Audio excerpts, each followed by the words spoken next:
بسم الله الرحمن الرحيم. السلام عليكم ورحمة الله وبركاته. اخوانا عاملين ايه؟ يا رب تكونوا بخير. تاني رجعنا لمرتضى منصور وكلامه عن كابتن محمود خطيب وهجومه عليه من تاني. مرتضى منصور بيغادر دار القضاء العالي، مفيش اسد بيهرب، ومعركتي مع محمود الخطيب الى الابد.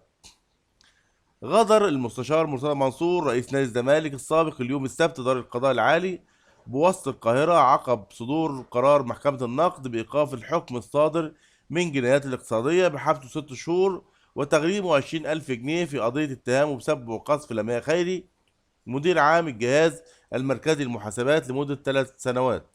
وجاء في منطوق الحكم بقضية مرتضى منصور حكمت المحكمة بقبول الطعن شكلا وفي الموضوع برفضه، وأمرت بإيقاف تنفيذ عقوبتي الحبس والغرامة المقضى بها لمدة 3 سنوات تبدأ من اليوم. وقال منصور قبل مغادرته مبنى النقد إنه حضر بشخصه إلى المحكمة لأن ذلك أمر وجوبي للطعن على الحكم، مرددا مفيش اسد بيهرب، معلقا على تصالحه مع لمياء خيري بالقول دي ست محترمة وجدعة ولم أقابلها من 4 سنوات ولم تأخذ أي مبالغ مالية مقابل التصالح معي. وعن ممدوح عباس رئيس الزمالك الأسبق والكابتن محمود الخطيب رئيس النادي الأهلي، قال منصور معركتي معاهم مستمرة إلى الأبد، مضيفا زعلان إن الأهلي خطف عبد الله السعيد وأنا أحبه لأنه محترم وابن ناس.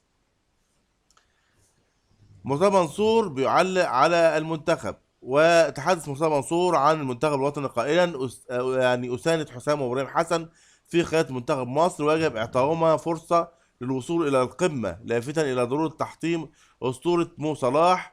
فعلى حد قولي محمد صلاح أسطورة عالمية كروية، لكننا عايزين تحطم هذه الأسطورة لغرض داخلي.